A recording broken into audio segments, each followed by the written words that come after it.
What's on the east side? Like, I think Hollywood, like after Hollywood, you're done. Like, you're east. I'm going to redirect this. That's wrong, because clearly everyone's laughing.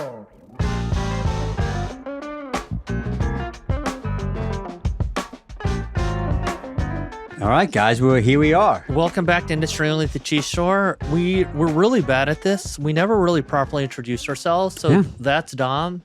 I'm Andy. He's Andy. Wait, that's Andy? I don't really know what else to say. He's definitely taller in person. Right. There's this peanut gallery back there.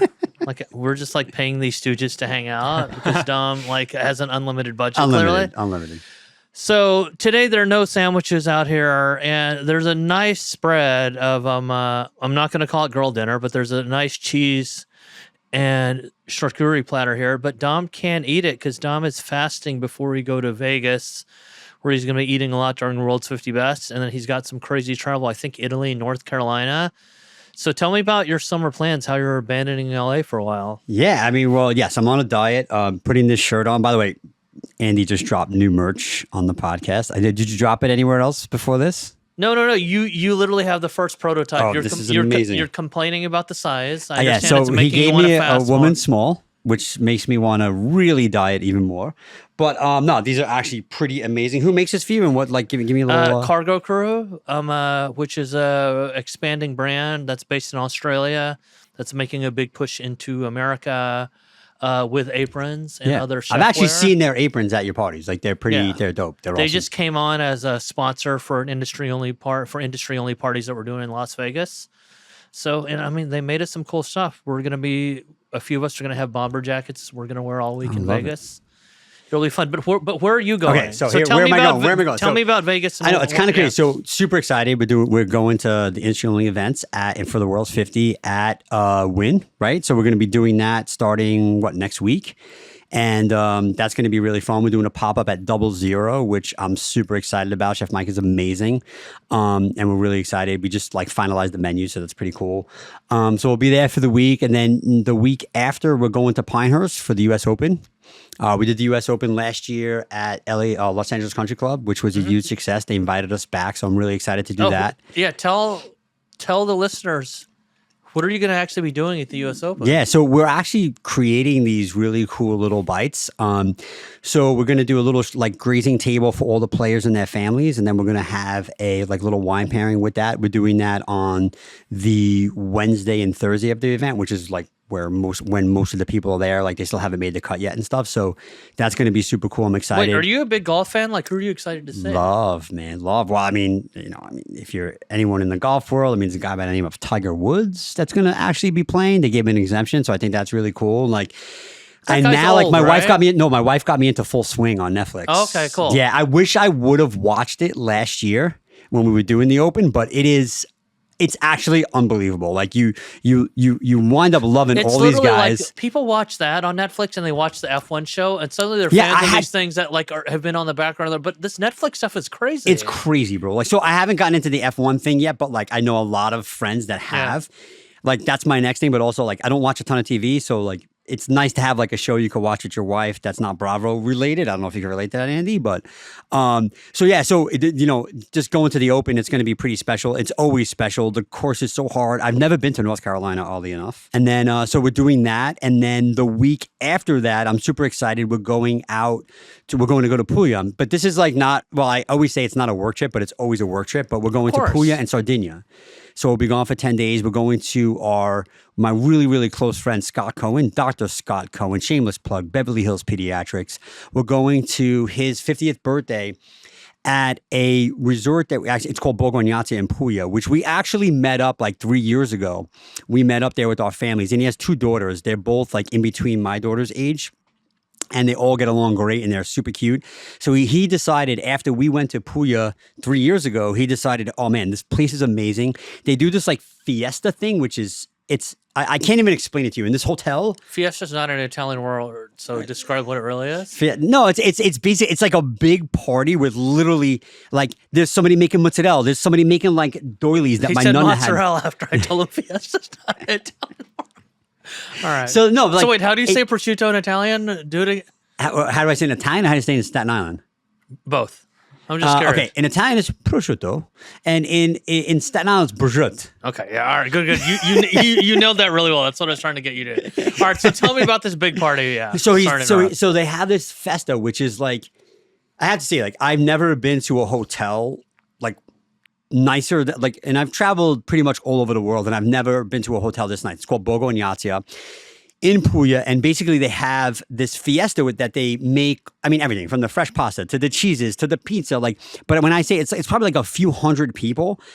And this hotel is like, talk about customer service. This hotel was so accommodating to him that he put this order. Like, he literally called him like, listen, I'm doing my 50th here, and this is like a year and a half, almost 2 years ago, and they only do this fiesta once a month. And they basically told me like, listen, tell us when your guests are coming, and we'll do the fiesta that day. Or that, during that time. And they did it. So he's inviting like a bunch of, like, I think there's like 20 families going.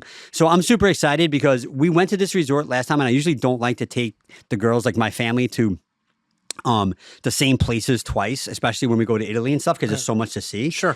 But we're going to go there for 5 days. And then I'm actually going to Sardinia 5 days after that for another 5 days. And I've never been to Sardinia either. Oh, but that's also not a work trip? So I say it's not a work trip, but at the end of the day, like, it's going to be a work trip because that's just how I am. Yeah. And I Well, love let's talk about the process a little bit, because you go to Italy quite a bit. How do you discover things? How do you decide to bring them back? And what are a few things that you've gotten on recent trips that are in the store right now? Yeah. So I was just in Italy in February. I took Jay and I took our friend Carlo with us. Mm-hmm. His real name is Camiar in America, but he's Carlo in Italy because nobody can say Camiar in Italy.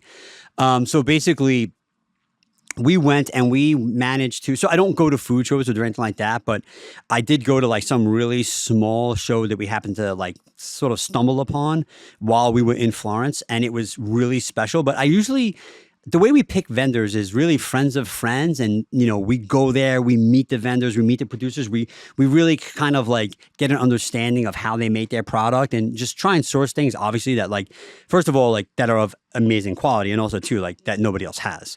So this last trip was super, super, super productive. We wound up going to so many different places. I mean, I think we started in Rome and went all the way up as high as north as like La Marca and Verona, and came all the way back down to Puglia. So it was like really productive. We got a bunch of different products like Cruschi peppers from Basilicata. We've got like amazing olive oils up and down the coast. We've done a bunch of new cheeses and stuff. So these trips to me are like really fun because it's not like, yes, it's work, but also too, like, to learn about products and try amazing things, and like to bring them back to chefs that truly appreciate and love them and have things that nobody else has is really special. Yeah, so let's talk a little bit about some of the chefs in LA, bringing it closer to home, because not many people can actually go to the nicest resort in the whole world in like Puglia. I mean, this guy can. No, I mean, but but bring it back here. We're still going to talk about some rarefied things, obviously. Like, I was going to a new restaurant the other day. I invited you. You couldn't come. So remember that I invited you.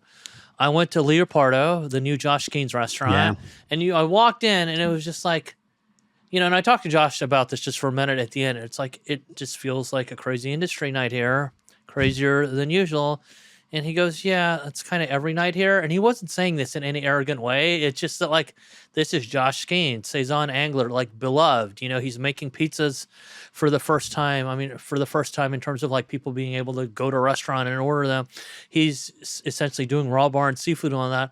I walk in, I'm eating with Carol Chin, our friend Carol Chin. Oh, love her. She's bringing Justin from Apollonia's, the quote-unquote king of the crown pizza. But you sort of walk in, and then to the right, it's Matt, the Eater, LA editors there, right? Mm-hmm. So that's the right. To the left, I see Jeremy Fox, who he's amazing, dude. Yeah, told me he took a different day off because he really wanted to eat at this restaurant. That's cool. There are people from Horses that are there at their own table. Phil and Lily Rosenthal are there. So it's just become this thing where you walk in this restaurant, and I immediately start joking. Like, I thought I was going to have a quiet night and I could just talk all sorts of shit like I usually do, but I can't say anything because this room is full of people that are listening. Are food media. Yeah. They're all there because it's like, it's like certain artists, they just put out an album and no real marketing, and it's just a natural draw. Josh Keen's is that person. And this is a long roundabout way to say that you didn't come to this restaurant with me, but you told me that Leopardo is now one of your clients. So tell me about that relationship and what's going on there. Yeah, super cool. So Josh came in with his team, and actually, it's funny because Curtis, his chef, reached out to me. Oh my god, like a year and a half, like a while ago. I don't need like I'm maybe they just signed a lease. I don't know, but like he reached out to us a while ago, and he was like telling me about all these things he was doing. I was like, dude, like this place sounds incredible. And it's in the old La Brea Bakery space. Yeah.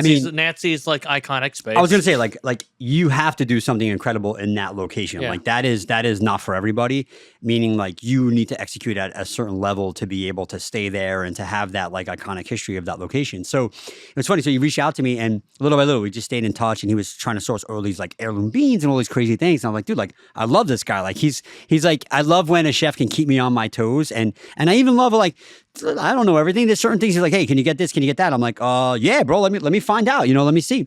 So it's funny because a lot of what we sourced on our last trip in February was related to their opening. And it was kind of cool because they came in, they did a tasting, and it's really fun to do a tasting for chefs in general. It's even more fun when the chefs know their shit. Yeah. And these guys were, top of the field, like Josh, great guy, like unbelievable palate, like really all the technique, really special tasting but for us. but very focused on simplicity, on eating something that literally just like when it comes from the garden or right from the ocean or whatever. We were talking to our friend Sean McDonald recently about sort of how like tasting menus overall, like in a way they sort of got more simple, more elemental.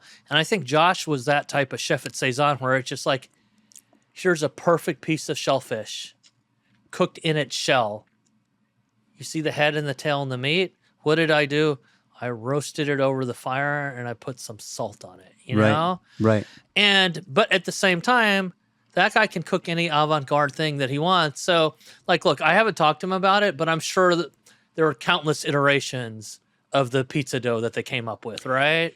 Yeah, I mean, like, those are the guys, like, they've probably definitely put several months into whatever they do. Like, right? Like, when you think about it, at that level, like when you come from the background that those guys have, like when we were talking to Chef Sean, right? Like when you come from that background of like that level of a background, it's really, I almost think that it's got to be like really difficult for them to do something so simple, but also too, I think, right, because he's making a pizza, like right, and his restaurant, like I think the tagline is like, unfamiliar takes on the familiar. So in his mind, that's genius. In his mind, he's like, yeah, I'm making this harder than I need it to be, all right? And I don't really need to know all the technique that goes in, but the reality is like he said, it's a raw bar.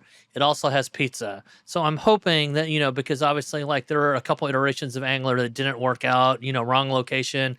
People are weird about the Beverly Center. I hope people realize that Josh essentially has like just opened up like a big, bold LA destination restaurant, but that also just serves as a neighborhood restaurant because you can go there and you can just eat a pizza. You can eat a whole fish. You can eat some really, really good ice cream, and then you can leave. That's not fine dining, but that's how LA wants to eat. No doubt about it. Like, that's definitely how LA wants to eat. And I think also, too, there's something I think that I call it fun. There's something fun in the simplicity and comfort food in general, because there's something for that menu. Like, everything on that menu somebody could relate to in one capacity or another. And for me, like, I think that's a true value because you're going to go in, you're going to have something so special, so simple, but yet something like you've never tasted before. Yeah.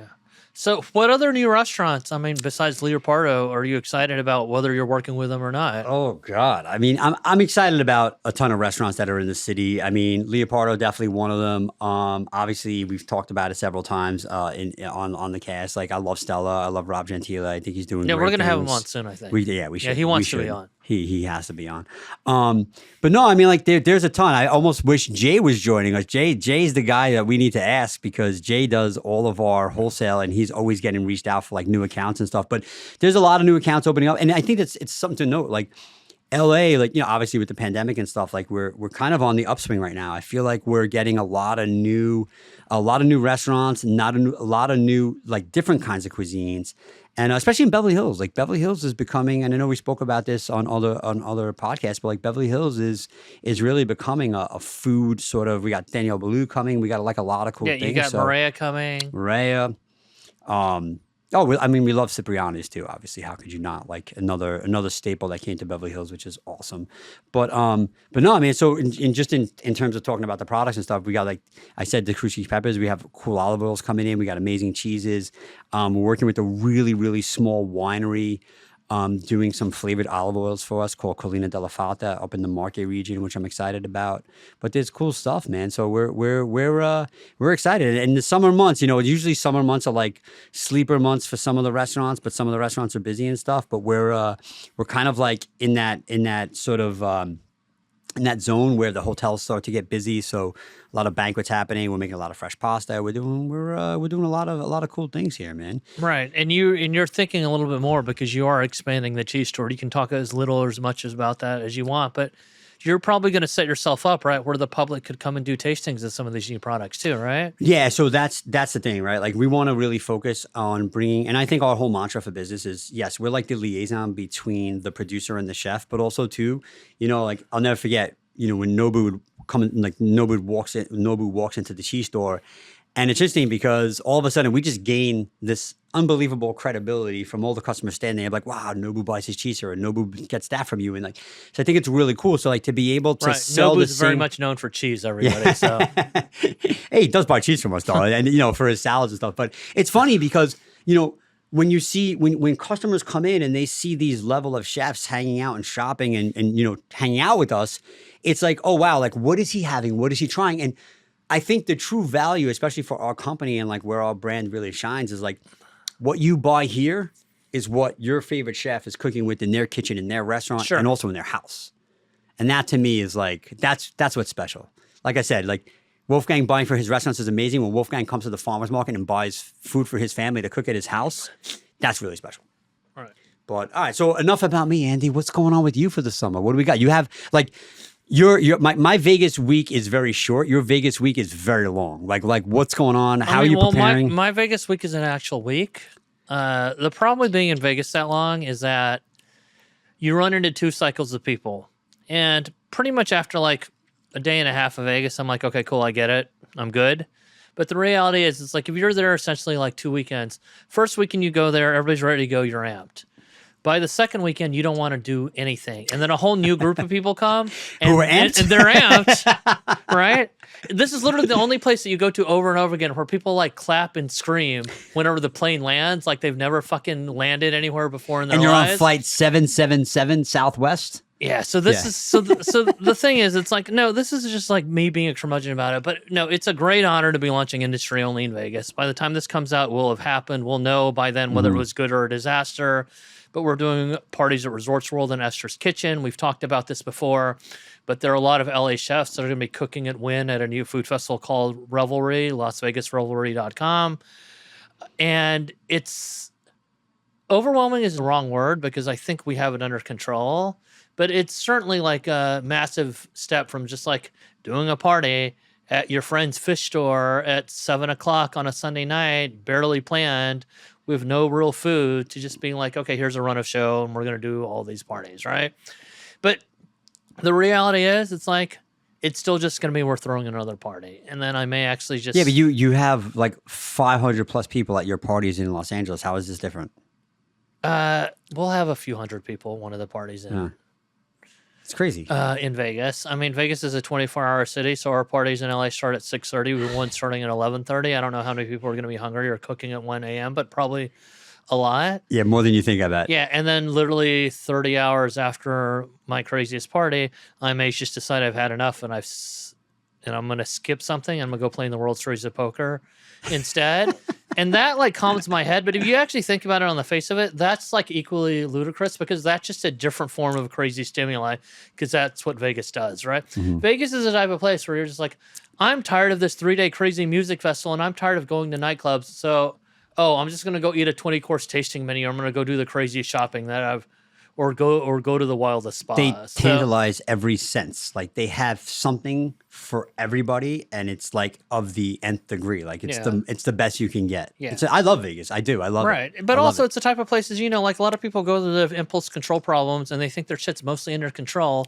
And the thing that I always say about Vegas, for better or worse, I mean actually mainly just for worse, is that you can be there for an entire week and only make the good, best, smartest decisions. And for 15 minutes, you make a bad decision, and that can like wreck your whole trip, right? Yeah, And financially, obviously, is like the easiest way for more people to think about it. But I think of that more as that like that applies to every facet, that applies to every facet of whatever. But I mean, I go to Vegas all the time. I have pretty much a love relationship with it. Where do you stay when you go?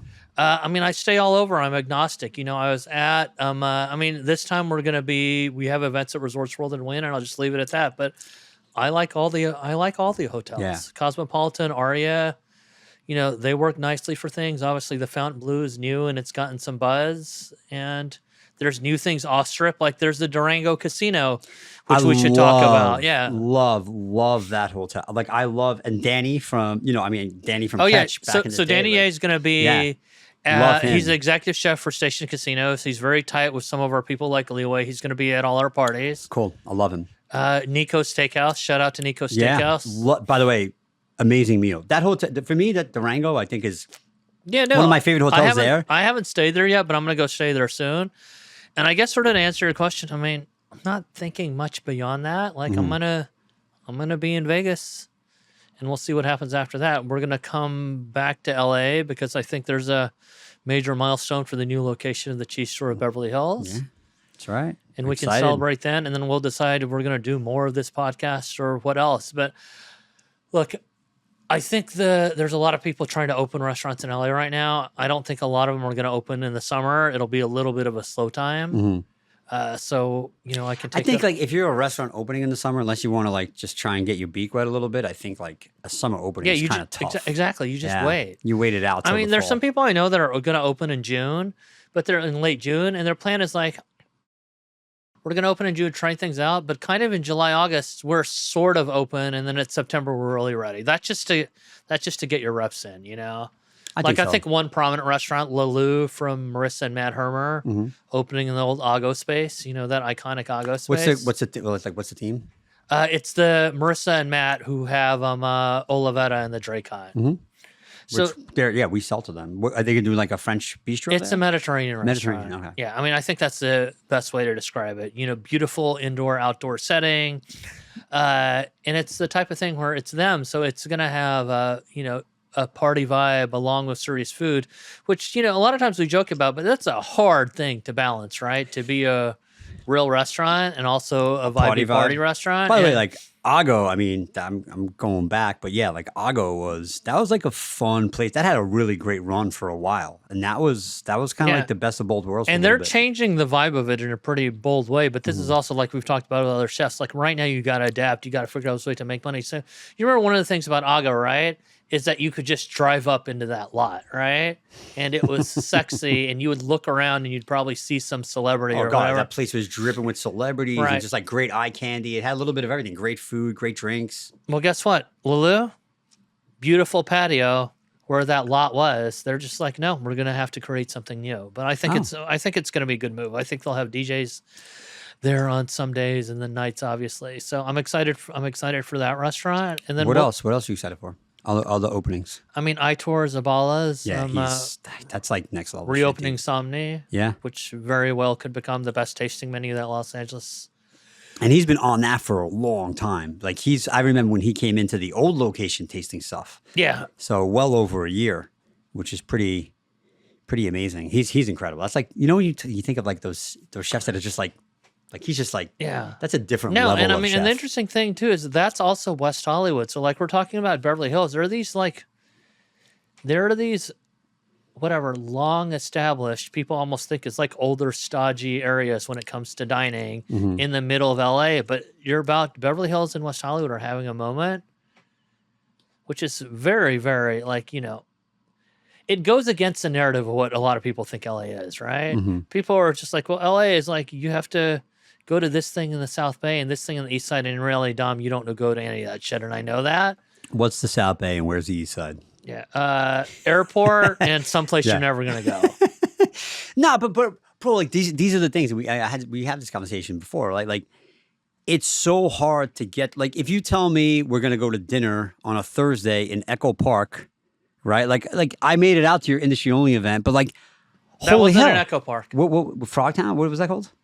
Oh shit! You went to Salazar? Yeah. Yeah, you went to Frogtown. That's pretty good. Fuck, But that's like, but bro, I don't even know. Is that further away from us or is that near us? But like closer than Echo Park or further away than Echo Park?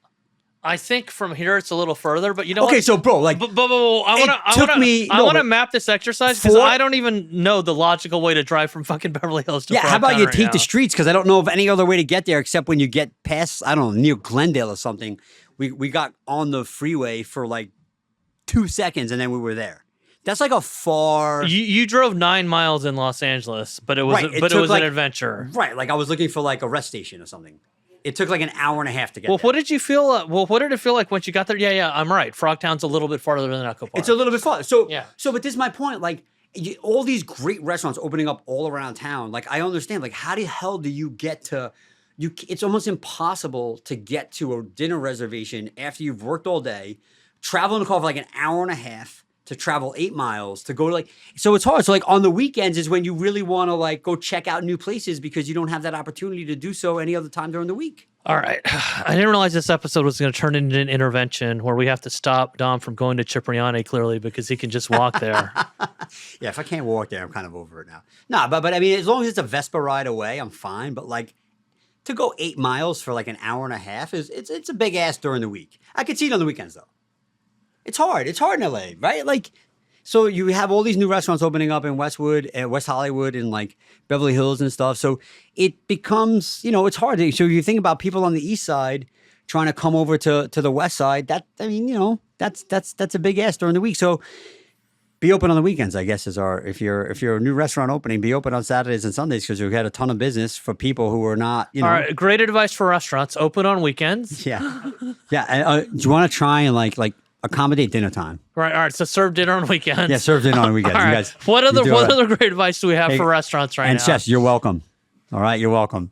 No, but like, so okay, so we talk about like these like Beverly Hills, West Hollywood. How about like Echo Park, Frogtown, all these other neighborhoods popping up out of nowhere, and all these like big name sort of chefs that are sort of coming in, right? Like Echo Park is I guess what Silver Lake was like 5 or 6 years ago. Like now that Silver Lake We're just gonna let Dom talk, and I'm just literally gonna wait for some. By the way, there's people who are gonna argue that these things aren't even really on the East Side, but we're not getting into that. But no. Okay, what's the East Side to you, bro?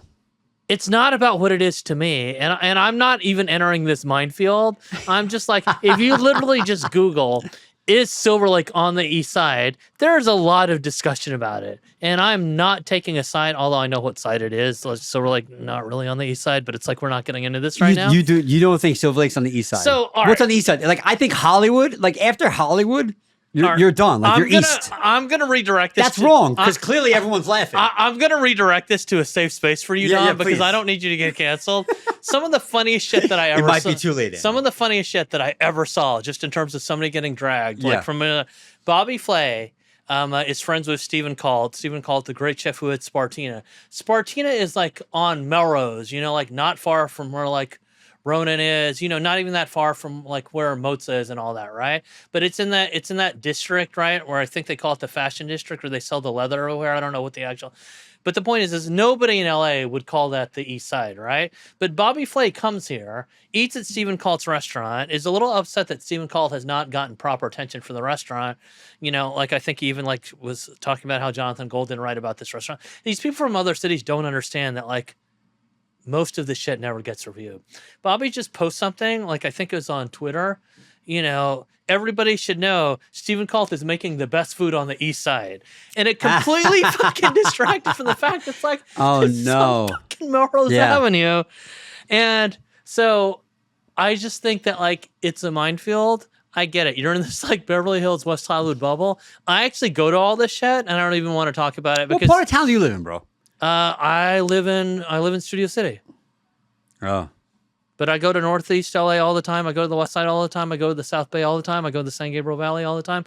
I mean, you know all this, right? And this is not at all like some sort of flex and a brag. It's just that like I have to go to where new, interesting, good restaurants are. But I am coming more and more to your part of town because like we said, Yuchi's a big deal restaurant and it's good. Stella is a big deal restaurant, and it's good. And obviously, like, it's in an interesting space with lots of history. And when Itor opens, that's going to be a big deal. And like, look, I don't know how all this is going to play out, but I'm going to go to I'm going to go to Cafe Balloon. I'm going to go to Maria like at least once. And if they're good, I'll go back. None of these things are sure things though, but they've got a lot of firepower behind them. What's your opinion on like, because I kind of go through this a lot. Like I almost feel like when you have like big names and big accolades and like all these like celebrity chefs or like very famous chefs that are coming into town, like I almost feel like the expectation, like it almost can't be met. Like it's so hard. Like they already set themselves up to fail because like how do you exceed that expectation? Like how do you do it? I think it's a little different than that. I don't think it's about the expectation. I think it's the expectation in their own mind that they think a lot of people care about them, and LA for the most part doesn't care. Yeah. That's just the reality, right? Because you've seen that happen again and again with these TV chefs or these Michelin-starred chefs, right? They come in, they think that, oh, I, own my city, or at least I own the neighborhood that I'm in. LA is going to care. LA doesn't care. Most of LA stuff is self-created, or it's like somebody like Sean McDonald, like we're talking about, who comes from somewhere else, but then self-creates a new narrative in LA, and people don't even realize that he's from Canada, right? Right. Yeah, I mean, I don't know. Like, there's been a ton of like celebrity chefs that have come to this city, and you go to their restaurants, but it's almost like I don't know. Is it because they're not there all the time? Is it because they haven't but they've set themselves up successfully, like in Vegas and all over America, but like it hasn't resonated here in Los Angeles. It's just kind of not the way that LA wants to eat, right? Yeah. Well, how does LA want to eat? What is it about it that doesn't resonate or resonates? Well, I mean, we've talked about this, right? I mean, it's all the cliches. LA has all this great produce, so it's ingredient driven, right? LA is so diverse culturally, so there are all these flavors that, certain people might consider big and bold because they're not used to it, right? When you have big and bold flavors, those are things that tend to pair really, really well with alcohol, so it becomes like drinking food. It just becomes a more relaxed vibe, right? It's sort of like, when Suzanne Goen and Caroline Stein opened AOC. I love them, by the way. She's amazing. They had to have conversations in the beginning, explaining to people, well, that these plates are smaller and they're all just going to come when they come, and it's just going to kind of roll and flow. I think that's the way that Suzanne talked about it. And everything's meant for sharing. And then years later, somebody like Lincoln Carson would open a restaurant and joke with me, and this was when he's talking about Bon Temps, that really great restaurant in the Arts District that, unfortunately is no longer here because of the pandemic and other reasons. Lincoln would say, I'm going to do something a little drastic or radical for LA. People are going to order their own appetizer. They're going to order their own entree. They're going to order their own dessert, right? But I think whether, you believe this is for the better or whatever, you have to give Suzanne and Caroline a lot of credit for being the ones that sort of brought in that European shared plates vibe and made it a mass market thing, right? And then there are other things that happen, right? I mean, this story may be exaggerated, but like I remember hearing a story once about how, Sang Yoon obviously can cook for Robuchon, has cooked all sorts of different food, modern Asian food. He's known for his burger, but he's very Father's office, by the way. Father's let office. Everyone know because they might not be. He's very strict about He's like a scientist. No substitutions, right? Yeah. And so I heard a story once about how John and Vinny, when they were first here, walked in the restaurant, saw this menu that said no substitutions, and sort of had a moment like, oh, that's interesting, right? And what they did with Animal, right? Where it was just that was another restaurant that changed the landscape of Los Angeles. So you're talking about what LA food is? Animal with its version of shared plates and those aggressive flavors, where one dish would be Thai, one dish would be Spanish cheese. One of my favorite burgers on the Marble Rye, that tomahawk steak with the foie sauce. Like they did, the bacon. That was the first time I saw bacon dipped in chocolate. It was like, holy hell, what are you guys doing? The first time I went to Animal, this was like Zoe Saldana, peak Avatar fame, was sitting there demolishing fried quail with their hands. With the grits. Oh, that was my favorite dish they did. That was unreal. So, and they were like also open till like 2 a.m. Right. Like that was their thing. So every chef off a break got to go. Sorry, go ahead. Oh, no. It gets me excited because but we're just talking about LA food. I think this is around 2000. 2008. And so all the restaurants that happened at the same time, Suzanne and Caroline predated this by a few years. Sure. But then 2008, Animal, Jelena, Kogi, and the Bazaar, that was all one era. They were all doing very, very different things, but it came from this worldview of we want to do things a little differently. We know where the box is. We've been in that box. We're going to go, rip one corner off the box and just go make something else. And then all the things that those chefs have created since then, the people that they've influenced. So this is a long roundabout way of saying that like LA food is a mishmash of all this stuff, but it's very personality driven, right? It comes from a place where you have deep knowledge because like even Roy Choi like worked at Le Bernardin where you have deep knowledge of what the other kind of, the other style of dining that people like is. And there's just something more freewheeling here. So I think that's what we got. I mean, I think geographically it's very, very hard for a lot of people. To go from point A to point B, like you said. During the week, yeah, right? Like weekends, LA traffic and all that stuff. But what's nice is like the culture and the food of Los Angeles is evolving.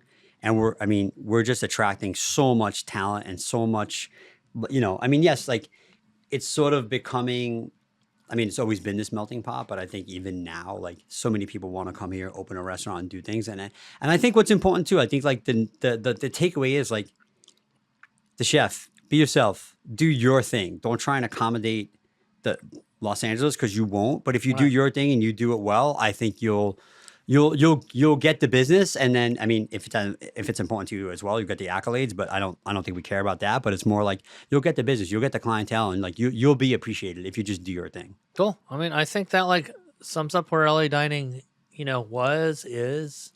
should be. Mm-hmm. And and I guess it's like, we're going to go abandon LA dining for a few months while you go sort of like travel the world and be bougie and all that. But Dom's going to come back. He's going to bring some great ingredients. I'll be very There's going to be new cheeses. Well rested. There's going to be new olive oils. He's going to have some ideas for some new sandwiches. Yeah, absolutely. So we look forward to whatever that iteration is. But congratulations, you're almost at 1 year of you taking over the cheese store and moving it.